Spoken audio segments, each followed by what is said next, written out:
Hi, I'm Matt from the Loom of Time. I'm Shieldsy from Evocatus. And this is the Tomb of Lime podcast, where we talk about heavy metal through the eyes of current musicians. You're a musician, right, Shieldsy? Oh, look, loosely. Two musicians, at least one musician. No. This is the third part of our track-by-track series on Nihilreich, where we'll be exploring the Cries of the Week, which is our song based on the genre of doom.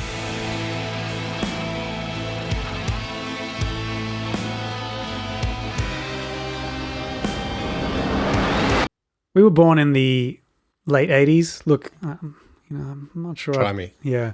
This is a fun game. Tried exactly what year, but I'm guessing you're not, I don't know, 22 or 42. So yeah, good anyway, guess. I was born in the late 80s, which means that by the time I was born, we already, as far as heavy metal was concerned, we were already born in a post-Metallica world. Okay? Correct. Although it would be a couple of years after I was born until the Black Album came along and really changed a lot of things for heavy metal and even popular music as well, right?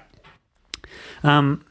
But I guess growing up for me, at least, as I was discovering heavy metal, the influence of thrash was so complete that I think for a long time I felt that thrash was what heavy metal was, because I guess Metallica was such a huge deal. And it would be only later that I would be able to go backwards and discover the sort of... There was stuff before that. Yeah, and that the heavy metal had gone through genre transformations during that time as well. Mm-hmm. Now, I know you said that your parents introduced you to Black Sabbath, so I guess you had a better inkling. Slightly. Yeah. But sure, that's, yep. Yeah, but I guess...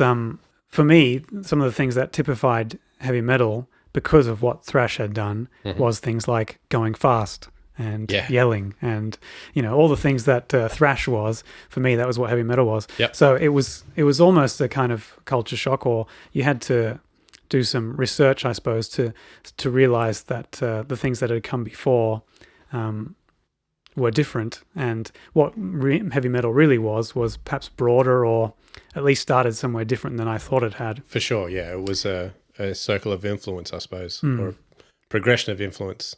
Yeah. The thrash was influenced by something.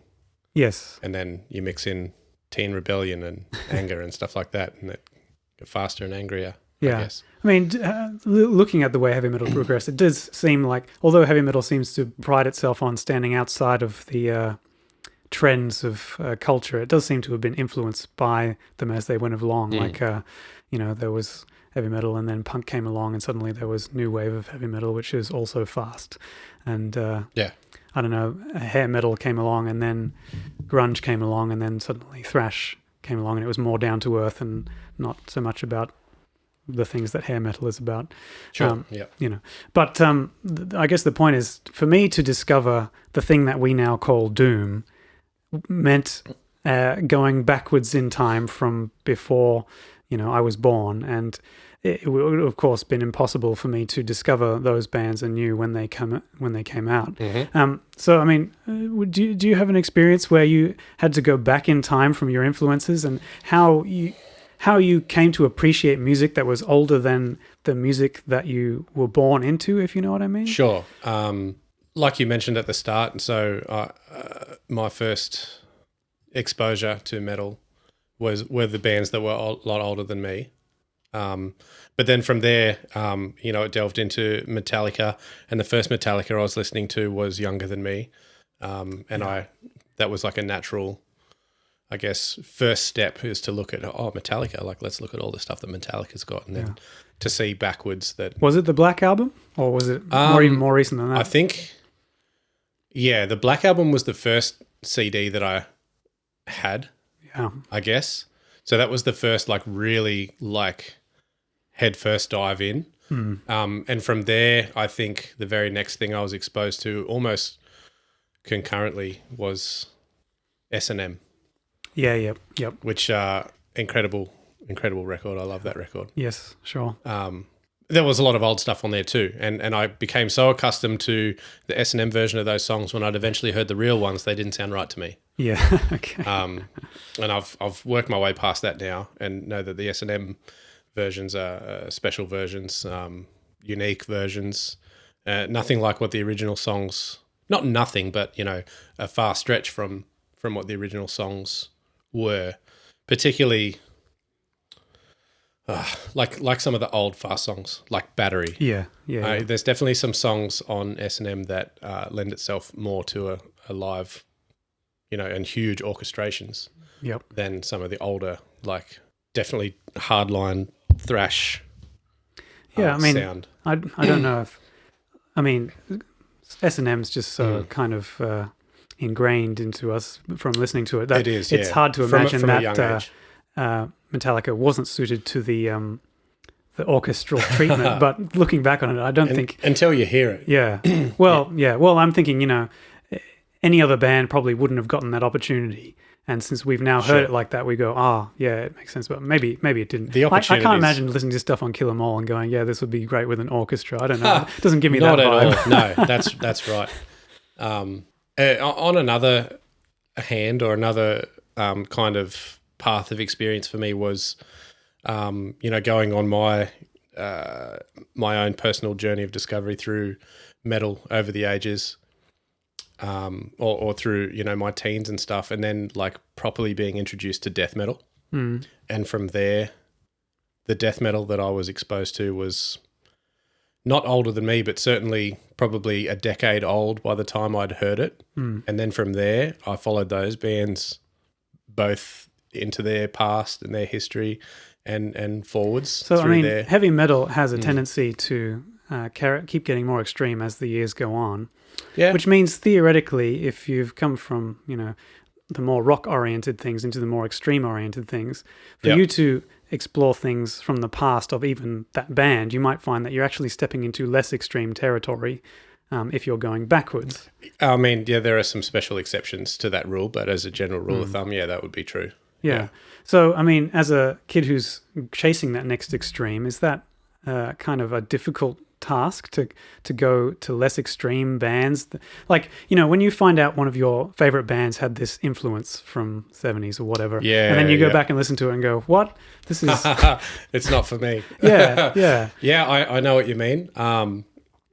I can't think of a specific example of one of those leads that I chased up, per se. I know of some leads, and I might even be a little embarrassed to say that, I know about some bands' influences from the 70s and stuff like that I've just never bothered to check out. It is what it is. But I mean, and even like going and checking out bands that you hear are cool for whatever reason, and that band has been around a long time. If you're going 10 plus years back in their discography, the kind of style of production changes so dramatically that you can listen to a modern recording of theirs and then go back 10 years and go, wow, this isn't cool. What's going on here? I'm sure, when I perhaps first listened to Dream Theater, because they have quite a long time-wise discography, that going back to their earlier stuff from their modern stuff when I first listened to them was culture shock, because it was a lot more 80s in its production. And the 80s obviously has a strong sound, and I was probably put off by that. But it happens, I think, perhaps a lot. It certainly has to me, where you discover a band too early, and then when you go back and revisit it later, you can appreciate it more after you've sort of grown. And I guess maybe that happens in the genres as well. Like now, it would be really hard pressed to go back to a time and go, oh, this production ruins the music, because there's I don't know, you learn a new way of appreciating it, I suppose. But certainly growing up, when you get certain tastes for certain genres, and then you explore the past of the things that influenced them, or even the past of that one band, you don't find music that you like, and it's an odd experience. But at some point, I think if you learn to, the things that you learn to appreciate in metal are more universal than the young version of me would have realized. And that if you can learn to get past the differences in production and even appreciate those things, and even the style as well, then you can find a lot of good stuff that I wouldn't have before. But I guess the reason I'm talking about this kind of phenomenon is because Cries of the Week is the Doom song, or I wanted to write a Doom-oriented song. But Doom was not the place I knew about in metal, and certainly as the subgenres opened up and we understood the lineage and so on, when we got to know these things, I don't think if I had discovered Doom first, or if I had gone straight from Metallica and then listened to some Doom bands, I'm like, why is this so slow? This is not metal at all. Yeah. You know, but it's so heavy. Yeah. What? Yeah. So I mean, yeah, that's the thing. I guess the thing that made Black Sabbath heavy metal was it was heavier and slower than everything that came before. But having grown up in a thrash era, it was like those weren't things that typified heavy metal. Stuff that's angry and fast. Yeah. So I'm not exactly sure how I stepped back through to Doom, honestly, but I guess one thing is it usually happens in steps. Like you usually don't jump from one extreme to the other. Like the reason that most general pop fans, I say, don't leap right to the end of extreme technical death metal or whatever. It's usually a progression, and I think it's probably a progression backwards as well that you can do. So like if you were a modern Metallica fan, you might not enjoy Kill 'Em All and the production there, straight up, how rough it was. Yeah. But stepping back through there and hearing the rock roots, and then you can start to step to the bands that came before. And that's probably how I imagine it happened to me, and probably how I imagine it happens to a lot of people. But the era we're in now, it kind of feels like we were born, you know, I guess it's 2020 now, and it's the 60s. We're kind of born in the middle of the story of its evolution and had to catch up and go backwards on Yeah. You know, it George R.R. Martin, right? Wrote the TV show Game of Thrones was based on his books. I don't want to be too critical of him, but I don't feel he was a particularly eloquent writer. You know, his sentences and word use and so on wasn't great. But one of the things he did, I think, really well in the way he wrote it was that he started in the middle of the story where it was interesting already. Okay. And then for every 2 steps forward, he sort of had his characters make a historical reference to something. So for every 2 steps forward, you also take a step back. So you build both ways. And it kind of felt like, as I reflected on where we were sort of born in the way heavy metal evolved, that we were kind of in the middle there. So we have and especially today when we've got better access to music of the past than I think probably any previous generation ever had. We've got a much more complete picture of the way music has evolved, and especially this genre that is young by a lot of standards, I suppose. I thought it was interesting to ponder how people go with going back in time. Might have been Asimov or some science fiction writer who was saying that if a technology is around when you're born, you take it for granted. If it comes about within the first 20, 30 years that you're alive, it's new innovation. And after about 30 or 40 years old, it's, it's unnecessary, garbage, modern. Yeah, exactly. I've come up with a set of rules that describe our reactions to technologies. 1. Anything that is in the world when you're born is normal and ordinary and is just a natural part of the way the world works. 2. Anything that's invented between when you're 15 and 35 is new and exciting and revolutionary, and you can probably get a career in it. 3. Anything invented after you're 35 is against the natural order of things. Douglas Adams.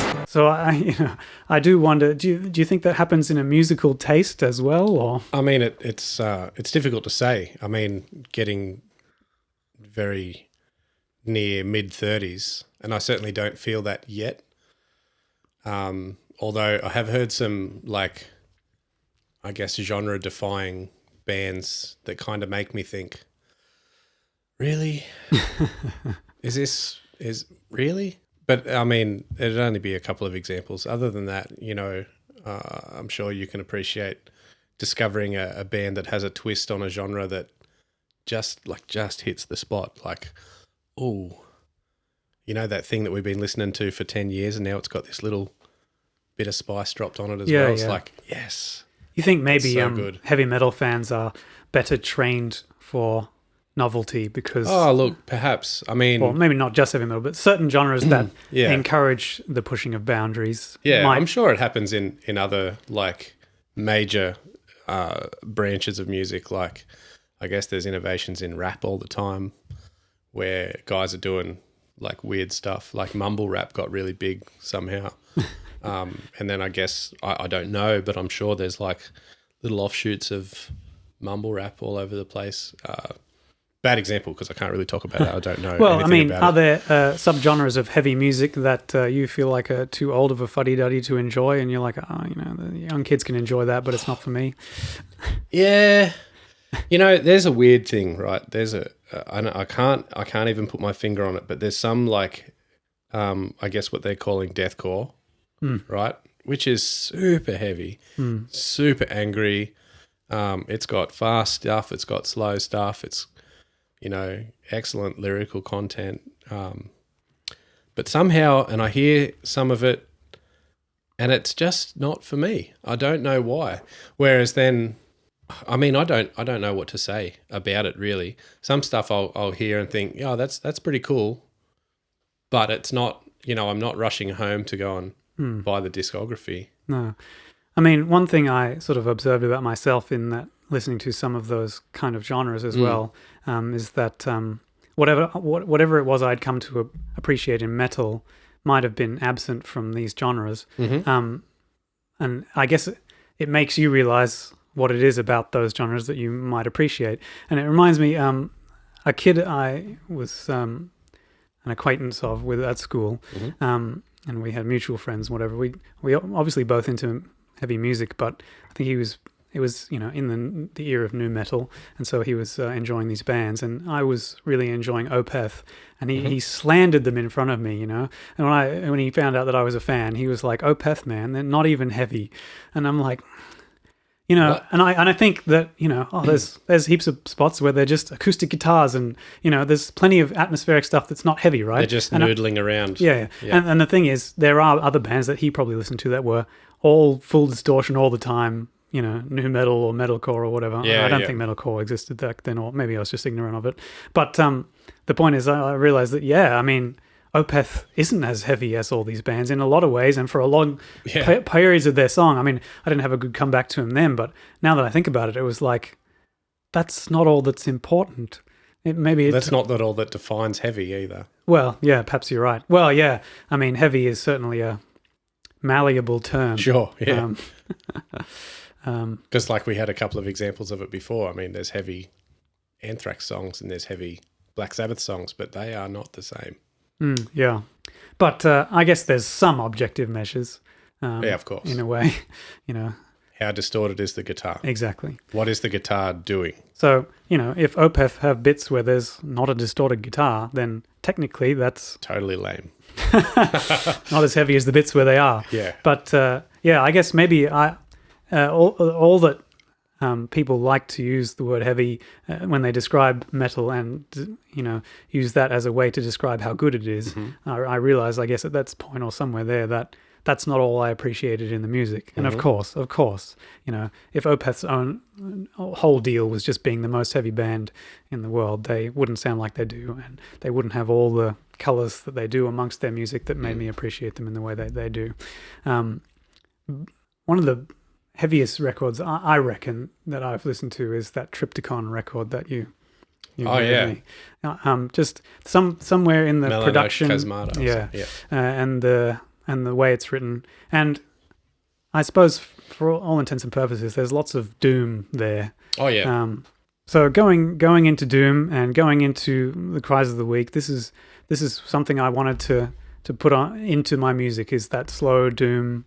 This story thing that you're telling about, like having an influence and trying to follow a certain path or whatever, this is really similar to if you read back what TGW, doing all this Celtic Frost and eventually Triptychon and stuff. It's a really similar story. Okay, yeah. Like trying to go down this path and write this kind of music, and then how it's being received by people, and then going, oh, that didn't quite work, I'm going to try this other thing now, and eventually found his way into that sound, like Monotheist, the last Celtic Frost album, and as you ventured into Triptychon with a bunch of leftover songs, and a really similar thing. Yeah. Okay. If you haven't yet, you can read about that. It's pretty interesting. Yeah. No, I haven't done a lot of research there. I know. In the liner notes of that album, he describes, this is an old Celtic Frost song. Yeah, that's right. Yeah. So it's always interesting to see how those things come about. Yeah, he's a guy that's he's got a lot of written stuff down about his history as a musician and whatnot, whether they be interviews or autobiographical stuff or whatever. Yeah, well, he's been around a while in the long time heavy music scene, I suppose. Highly influential himself, but he doesn't mind talking about his own influences and what he was trying to achieve. Yeah. So I think although Doom, I mean, we call Black Sabbath Doom now, although those tags and those subgenres never really came about. And I know people call just heavy metal as well, But I think the characteristics of it, when a band, let's say, emulates Black Sabbath now, we probably call them a Doom band. Sure, yeah. And so I think at some point I would have discovered things like Candlemass and realized how cool they were. And although there's one of the pieces of metal that people appreciate is the technicality of it, Doom doesn't really have that going for it.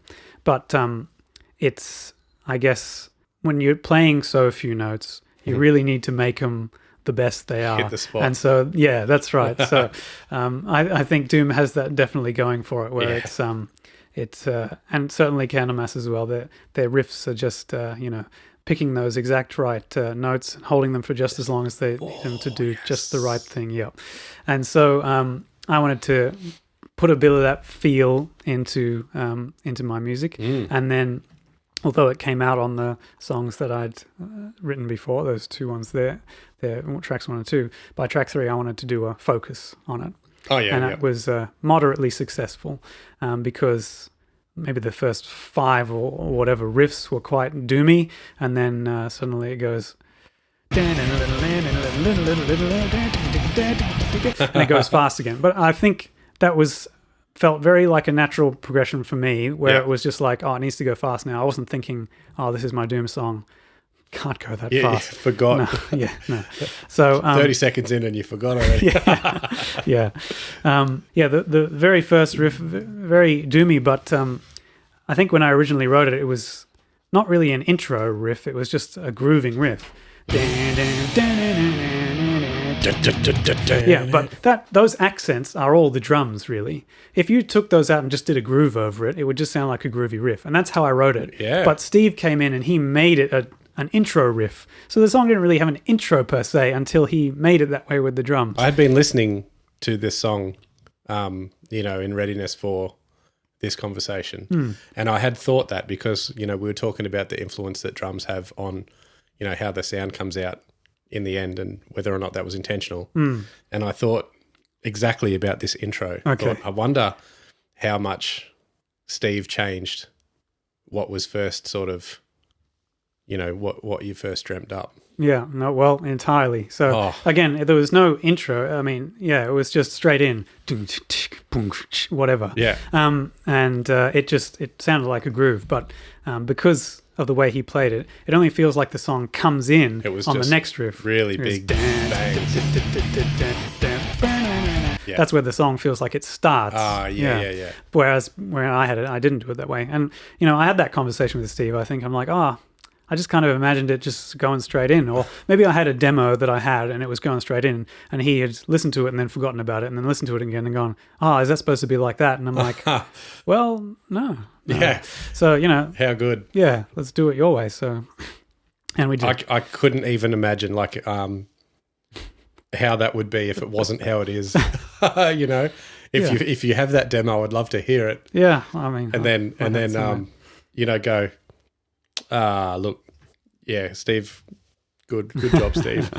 Yeah, I think it works as just a groovy riff that you could just pound to, but he picked out those accents and he made it the way it is. So, yeah. Again, we're always talking about how the drums make a difference, but yeah, you'll always be surprised how much of a big deal it is. There's a bit more melodic in the beginning of the song as well, as far as the vocals are concerned. You know, that's just more. Oh, you weren't straight up yelling at the start. Yeah.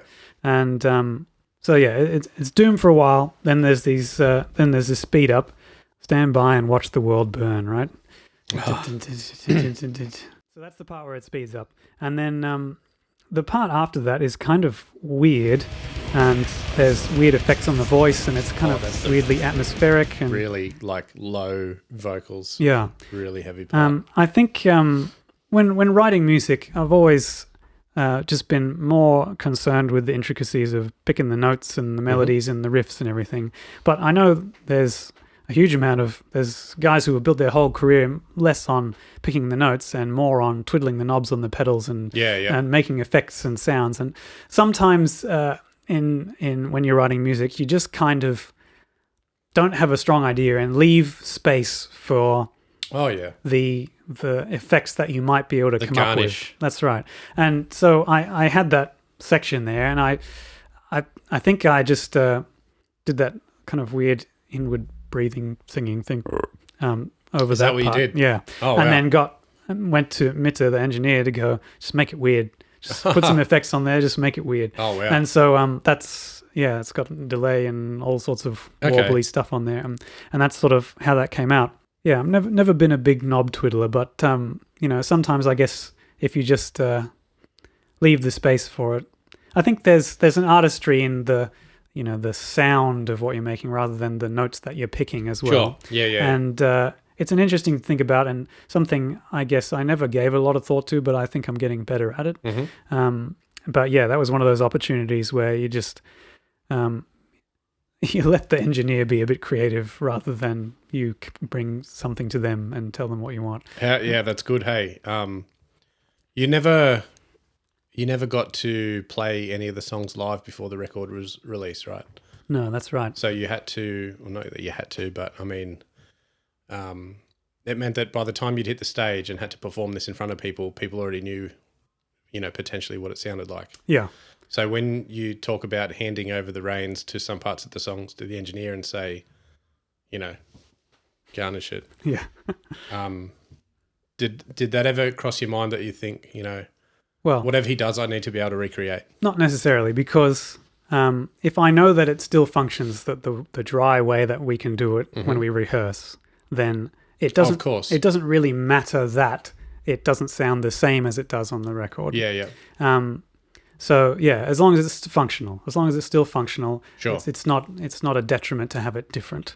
So I was happy enough that was the case, and so the same for anything that might happen in the studio that you can't necessarily recreate live. That was something that was always on my mind when we hit the studio.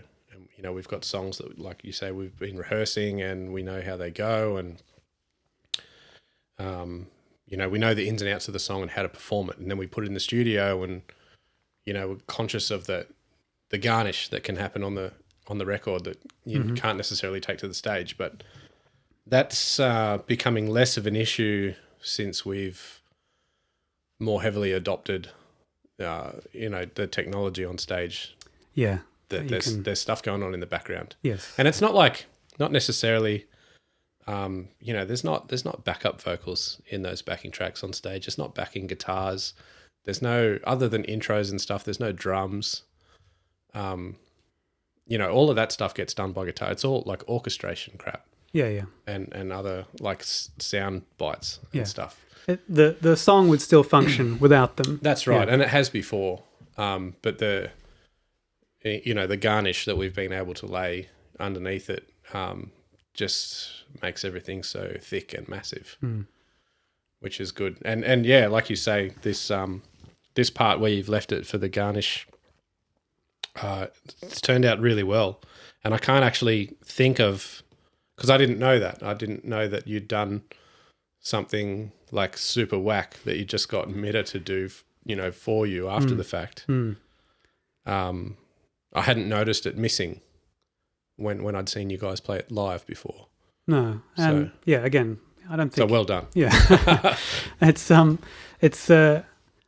guess one of the things that I love to have a little anarchy in the process so that you don't really know how it's going to come out, and if no one does, then you might come out with something really special or different, whatever. And I think I was reading maybe the Beatles or someone asked one of their producers at some point to go, they said something ridiculous like, make us sound like we're inside an orange or something, right? And it's All right. Yeah. He'd make whooshing sounds and try to describe what only he could hear in his head, saying he wanted a song to sound like an orange. George Martin. And so, and when you almost put an impossible task in front of someone, they have to come up with a creative way of solving the problem. Yep. And so Acid. for example, so when you can create a problem that you don't necessarily have an answer to, and you give it to a creative person, they'll come out with something that you possibly would have never imagined to put on there. Yeah. And that's great to me. That's the alchemy of music, and that's a collaborative process and all that. So yeah, that was one of those places where I wanted to inject something that I wouldn't know how it would turn out into the record and stick it in there. And yeah, I'm happy with the way it came out. It might be that part of the song that's different from anything else we've done. It's strangely atmospheric but rhythmic, and the vocals are weird, and I'm performing them weird, and yeah, it's just a weird section, but it works, and it's kind of a little break, and it's in the middle of, I guess, the faster part of the song, and then not too long after that. Actually, it gets weird after that as well. We've got these sort of harmonic slides.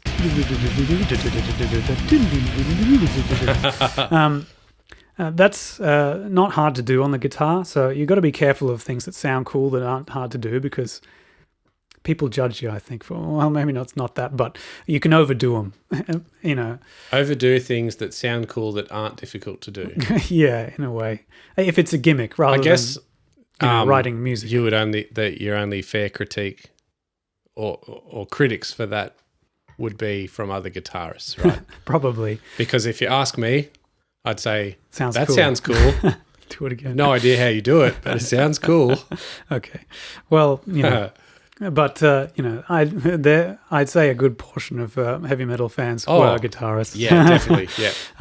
But, no. I'm the minority. Well, again, it was just another opportunity that when you do something cool like that to go, all right, let's never do this again, because it, again, forces you to create more stuff and be more unique in each other song. So if I can say, that's the only song where I do those harmonic slides. What if you can make that your signature? Okay, well, that's one thing. Because, for example, Gojira, pick scrapes, right? Yeah, Big pick scrapes. Okay, yeah. All the time. Yeah. I mean, yeah, you got a point there. But you got to remember that Gojira aren't just pick scrapes, and they back up their pick scrapes with a lot of really cool creative writing as well. Yeah. So, I mean, if your band's thing was pick scrapes and that's all you had going for you, I don't think you'd be as impressed as you are with Gojira. I think if you were to describe Gojira in 5 words, one of those words would be pick scrapes. Yeah, okay. But, if they had no pick scrapes, they'd still be great, I think. Yeah. And if they were just pick scrapes, they wouldn't be great. So it's something. Having those idiosyncrasies is a good thing. But now it's like if any other band was just pick scraped as much as they did, you'd be like, well, sounds like Gojira. Yeah. So, it has its drawbacks. Yeah. I'm not content to make that thing there my signature move. Not yet. I don't think it appears on any other part of the album. So, but after that part, I remember that we're making a Doom song, and then it goes back into what I saw in a review was just described this part of the heaviest part of the album.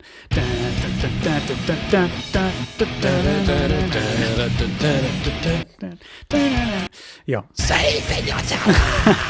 Yeah. So that's again the middle of the song, the re-intro where I go, we're making a Doom song, back into the Doom here. And I think it's pretty typical Loom of Time fare from then on in the song, and the outro is just a nice groove. It's not, I guess, a big epic. After all the vocals are done. Yeah. At the end, and then it's finished. So it's not a a big live outro like in the previous track. Yeah. So I guess that was probably just me going, oh, well, we did a big live outro on the previous one. Can't do it on this one. Let's just have a succinct one. Oh, yeah, I remember now. I think Mitta, when he heard that outro riff, that on the first mix he sent me back, he faded it out. Oh, yeah. And I was like, that's fine, but the even if that wasn't there, I'm like, it doesn't make the song shorter by fading it out, because by the time you faded it out, it's at the end there Long anyway, anyway, and we yeah. just finish. So I'm like, no fade out. Well, let me mosh to the end of the song, Did all right? another thing. And then we'll just finish, on a dime. Yeah. So yeah, that's the way it ended. But yes, it does sound like it could be a fade out outro if it was just constantly going. But I wrote an end to the song, so I wanted to hear it. You wrote it after the first draft came back? No, Where he faded it out? You It already was had it it? was in there. Okay. But I guess his instinct listening to it was just there should be a fade out, I guess. Ah, sure, yeah. It pays to have a strong vision for what you want when you're making music, but I guess you need to know when to relinquish control and when not to.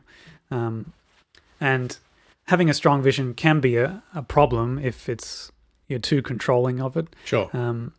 But I think That's the collaborative effort. yeah, but I think it's better to have a strong vision and then pull it back than to have a weak vision and hope for spontaneous generation of good stuff to Yeah. come out of it. So if anything, I over-prepare the music so that if nothing springs up out of nowhere to present itself, that I've got something You've got it strong. anyway. Yes, exactly. You may as well have a strong idea of what you want, rather than just, where do you want to eat? I don't know, you choose it. I'll always have a place exactly I want to go. And if anyone's like, oh, I don't know, I'll be like, I do. There we go. My wife comments that I have a knack for enjoying myself in spite of anyone else's enjoyment of anything, in a way, because when some people say they don't mind something, actually they do, and they just don't say it. But as soon as they say they don't mind, then I'll be like, You're on it. Yep. Right, we're doing this. So careful, I guess. Well, But commercial hotel it is. yeah.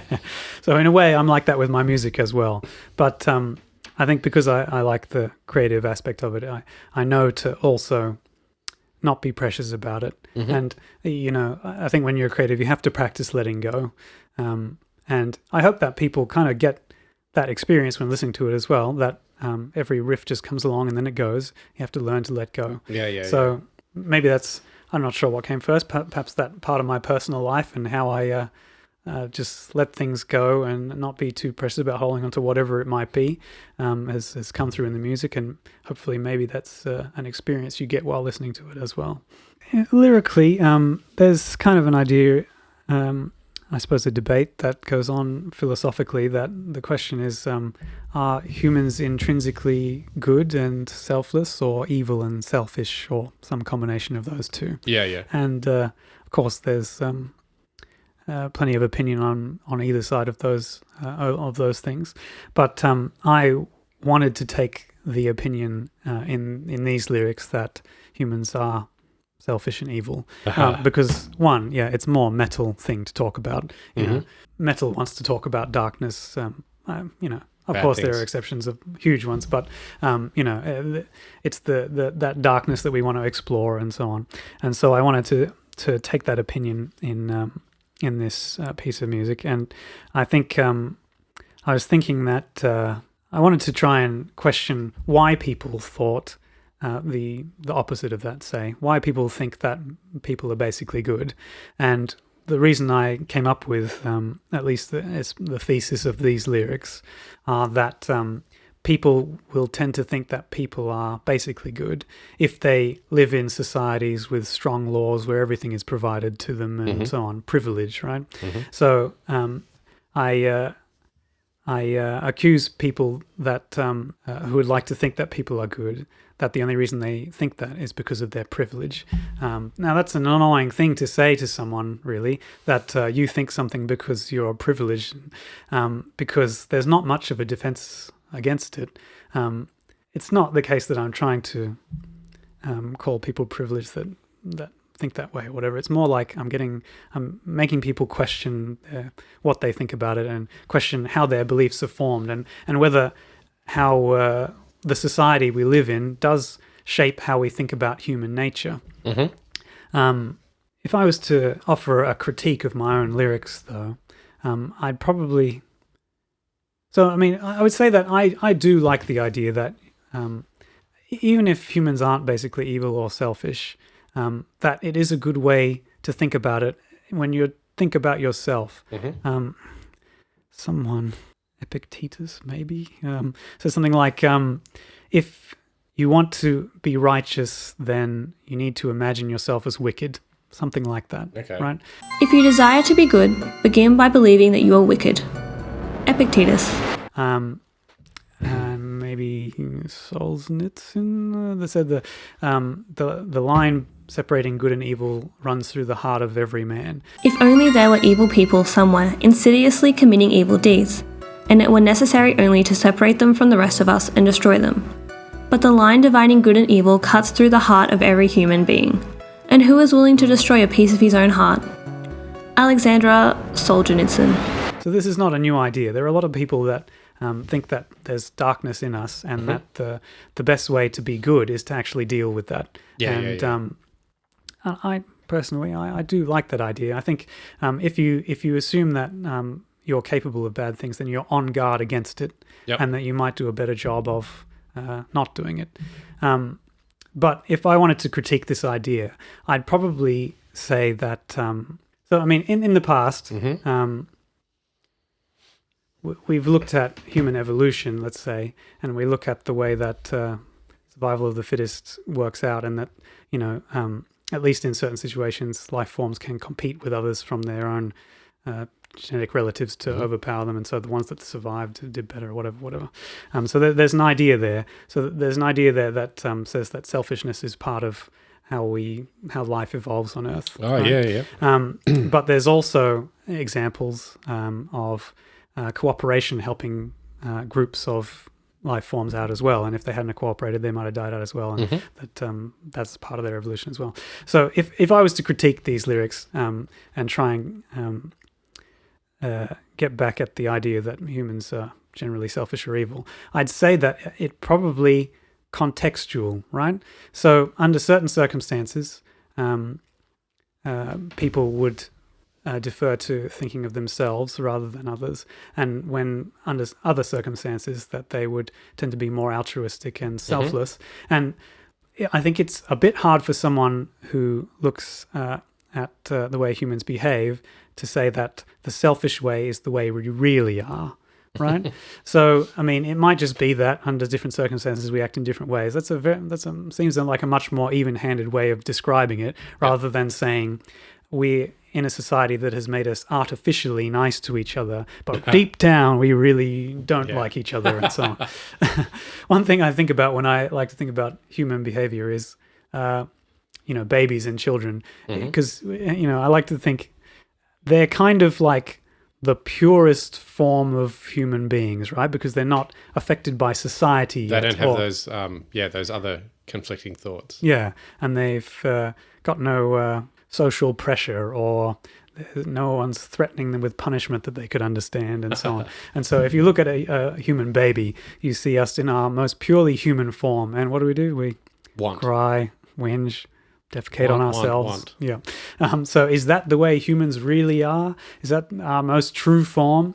Or does, the way that we've formed as a society and the way that we do keep each other in check with the way our societal pressures and so on, and the way we cooperate with each other, is that how we really are as a species as well? It's probably both. Yeah, look, I imagine there was a lot of those instincts that you have as a child, selfish, if you want to call it that, that, prehistorically went well into adulthood, until, a person in that time finds a life partner, or a family of their own, that they become selfless or more so. But before that, it's all about them, right? So not getting eaten by a Tiger. I'm sure I read somewhere that someone did some math on this, and they were Yeah. like, if you had to die to save someone, I'd die to save 2 of my brothers, but not less than 8 of my cousins, or something like that. Oh, wow. I would lay down my life for 2 brothers, or 8 cousins. John Haldane. If you wanted to try and put it into as a pure mathematical way that you could. That's heavy. The trolley problem. Yeah, something like that. So, and the other thing is, there's also psychologists who would say that even the altruistic or selfless acts that humans do are ultimately selfish because we do it for recognition or to, People say that they're not doing it for recognition, but by saying that, it kind of makes that it's that like thing's even null if and you void. weren't, we're not, we're thinking about it now, and you've either got the recognition or you've made it worse or something. Yeah, the recognition is a byproduct of the act, right?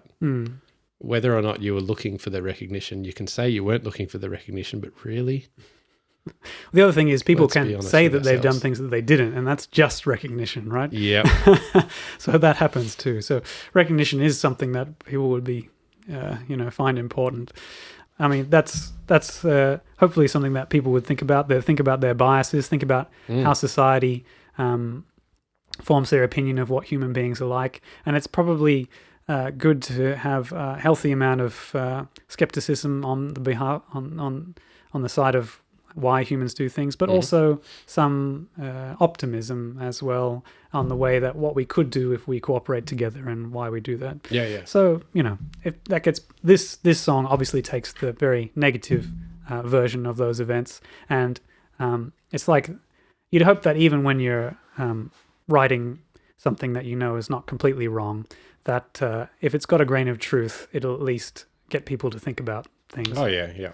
And so, even though I can find my own critiques to the lyrics I've written, there's obviously a part of it that's true. And sometimes putting truth in the middle of a bunch of rubbish is actually manipulative and deceptive and really annoying because it makes you.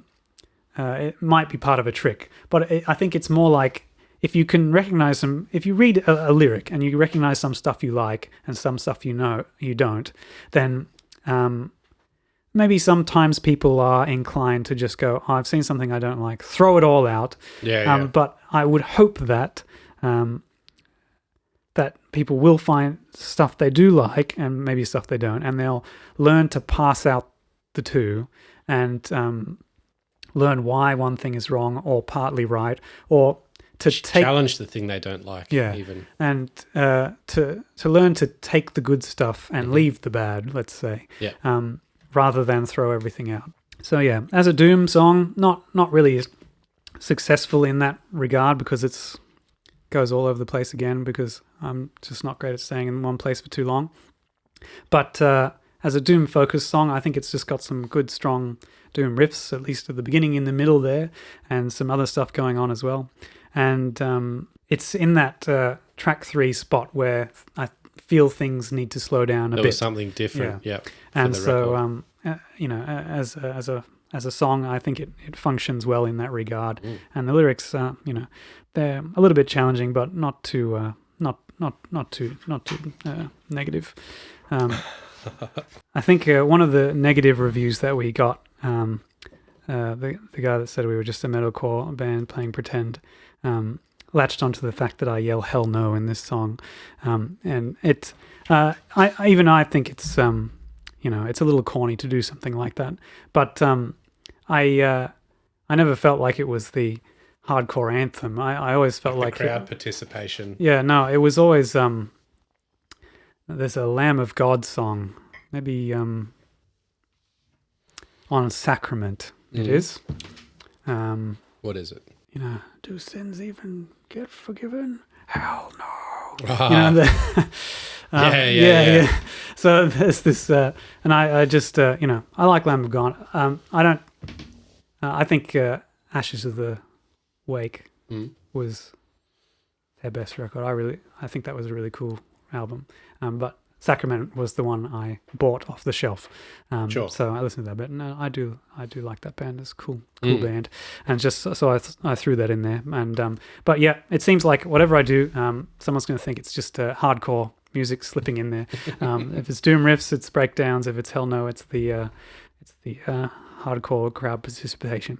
But that's okay. You can hope for that. That's okay.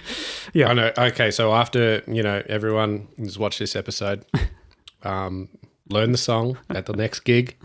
We want to see. Hell no. Make it happen. Yeah. Well, if we play this one again, Of course, you will. I guess we'll have to see what makes it and what doesn't.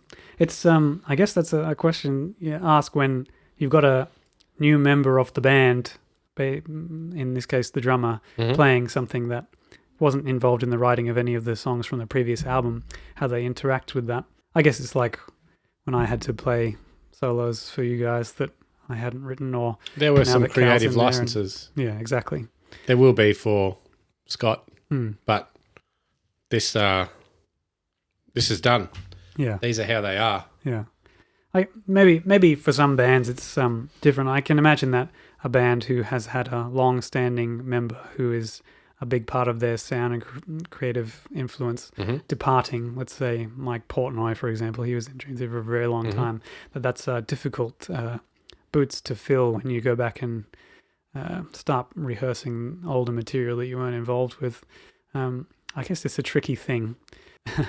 It was Guillermo del Toro was talking about adapting other people's material, and he said you have to treat it like marrying a widow. So you respect the dead husbands, and whatever. But at some point, you've got to, Yeah. So I think if you're confident enough in your ability as a musician, that when you come into a band, that you can add your own thing, to it, then Well caught. then you just got to do it, because he'll never just be the same as whoever was in there before. That's right. And as I've said, I like that, hearing the different ways that different people interpret the things that they've been given. Yeah. I think it'll be cool. I'm looking forward to it.